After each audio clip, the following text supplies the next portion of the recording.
What's up? My name's Suleman. I'm a junior doctor working in England, and this is my YouTube channel. Welcome. I've had huge academic success in my life. I've done great at school. I've done great at medical school, winning clinical excellence awards, and now I want to shift my focus to something that's always been my passion, and that is fitness. I'm 26 and I'm hoping to make some serious gains. So at the start, what I need to do is make sure that everything in my life is supporting that objective. As you can see, I'm seriously skinny. I'm 6 feet tall, but only about 155 pounds. So I've got a lot of room to grow.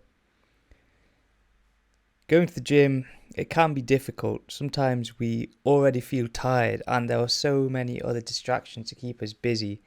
You can be comfortable at home, sitting on the sofa, watching TV, but I really believe that good fitness can give you so much lasting happiness. You can also set yourself goals and work towards them, giving you a huge sense of accomplishment when you achieve them. You never regret time spent training, whereas you often regret other choices that you make in life. So what I've been doing over the last few days is just trying to get the ball rolling by going to the gym, doing some deadlifts, just doing any kinds of lifts to get my muscles ready for the task ahead. I have had a period of time in the past for about 3 months where I trained really consistently and I saw huge strength gains. Like my bench press went from 40 kilograms to 60, deadlift from like 110 kilograms to 140. But I've never been able to be more dedicated than that 3 month stretch. So at the moment, I'm just trying to start things, get my body used to the soreness and the movements, and kind of also see where I'm at. Definitely doing some training is better than no training, but right now I don't really have a routine, and I think that's so important because otherwise I might not actually get any real results. But what I know is that there is a triangle of three things that we need to focus on: diet, sleep, and exercise. And I want all three of these things to be kind of maxed out basically.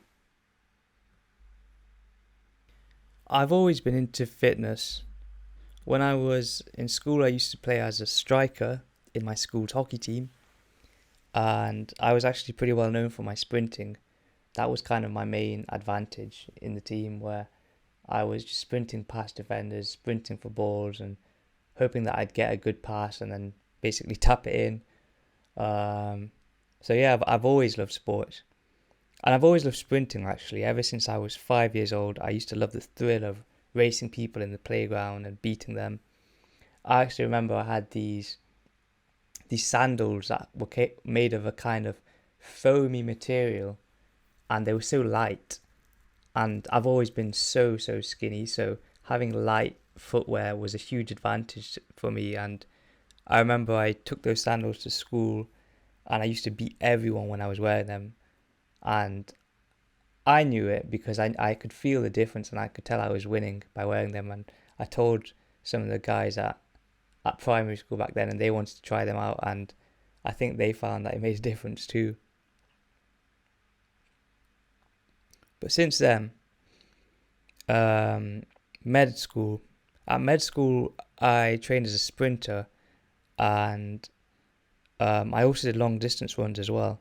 So that was pretty intense, doing both each week, but it was definitely a good experience. I got better at sprinting, but that kind of had to come to an end because I got shin splints, and I wasn't the only one in the athletics club that got that. I think it's the way we were training. We were training so intensely on the hard track. In my second year at med school, I learned how to skateboard actually. I used to sometimes skateboard to class. I really enjoyed that. And in my third year, I learned how to swim. And I've actually been swimming ever since.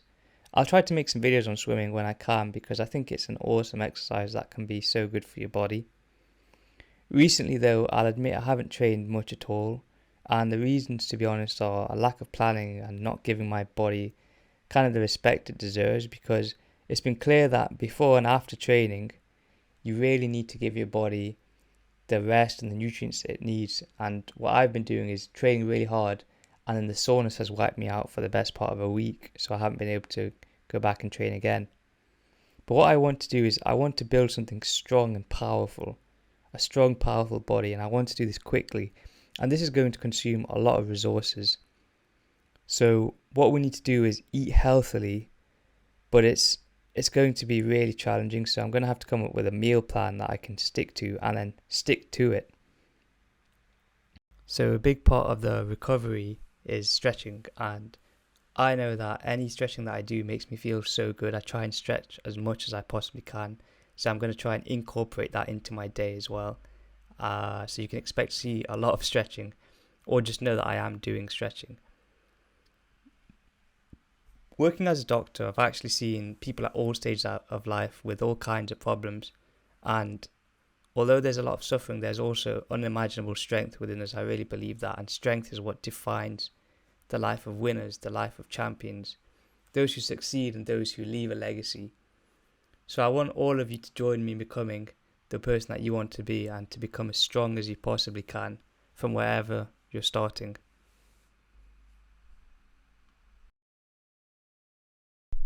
If you're one of the first people watching, thank you so much for tuning in. This video will be the first of many, so make sure to like and subscribe for more videos.